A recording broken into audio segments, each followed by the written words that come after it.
수능을 앞둔 지금 혹시 수면 시간을 줄여가면서 공부하고 있나요? 유튜브나 인터넷에 검색해보면 상위권 대학에 합격한 선배들이 보통 6시간에서 7시간 정도 규칙적으로 잠을 잔다는 장면이나 글을 많이 볼 수 있는데요. 저 사람들은 원래 머리가 좋은 사람들이니까 저렇게 잠을 자도 괜찮은 거 아니야 라고 생각할 수 있습니다. 그런데 실제로 충분한 수면 시간과 패턴을 갖는 것이 공부하는데 도움이 된다고 합니다. 지금부터 잠에 대해 알아보겠습니다.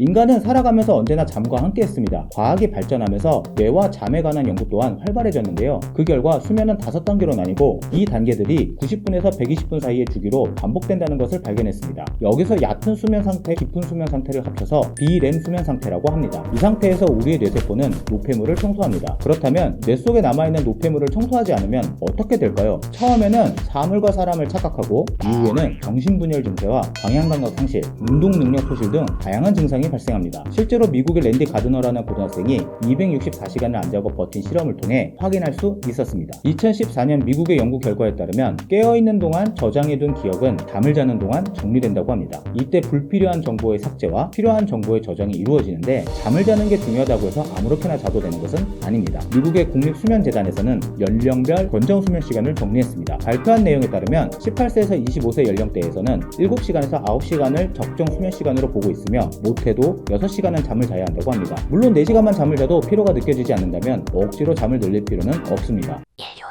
다음으로는 언제 잠을 자야 하는지 알아볼 차례입니다. 결론부터 말씀드리자면 밤 11시에서 새벽 2시 전후로 잠에 드는 것이 가장 좋습니다. 이유는 우리 몸에 분비되는 멜라토닌이라는 호르몬 때문인데요. 멜라토닌은 생체 리듬을 조절하는 가장 중요한 요소로 잠에 들고 깨어나는 것, 배고프다고 밥을 먹게 하는 것 등 신체의 여러 장기를 조율하고 행동을 지시하는 호르몬입니다. 이 호르몬은 어두운 곳이나 잠에 들었을 때만 분비가 되는데 밤 10시부터 분비되는 양이 급상승하기 시작해서 새벽 3시에 가장 많은 양이 분비됩니다. 그렇기에 멜라토닌이 가장 활발하게 분비되는 시점에 잠을 자는 것이 좋습니다. 그러면 잠 깨는 방법에는 어떤 것들이 있을까요? 점심을 먹고 나면 졸고 싶지 않아도 서서히 눈이 감기면서 고개를 떨어뜨립니다. 이를 해결하려고 커피나 에너지 드링크 등의 음료를 마시기도 하는데요. 하지만 이러한 각성제의 도움 없이 간단한 행동 한 번으로 졸음을 해결할 수 있습니다. 미국의 신경과학자 앤드류 후버먼 교수는 피곤할 때 잠에서 벗어나려면 고개를 들고 천장이나 하늘을 10에서 15초 정도 바라보라고 말했습니다. 잠이 오면 사람의 고개는 내려가고 눈이 감기죠. 하지만 반대로 생각하거나 뇌를 사용할 때면 고개가 올라가고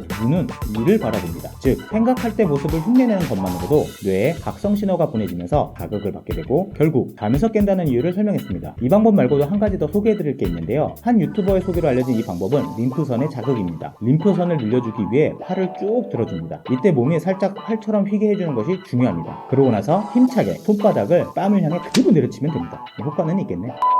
지금까지 잠의 중요성에 대해서 알아봤는데요. 최근 6월 모의고사 이후에 필러 문항을 배제한다는 정부의 갑작스러운 발표로 수험생 여러분 많이 혼란스러우시죠? 그러나 이럴 때야말로 평정심을 잃지 않고 잘 대비한다면 올해 수능에서 좋은 결과를 얻으실 수 있을 겁니다. 그럼 수험생 여러분 파이팅 하십시오.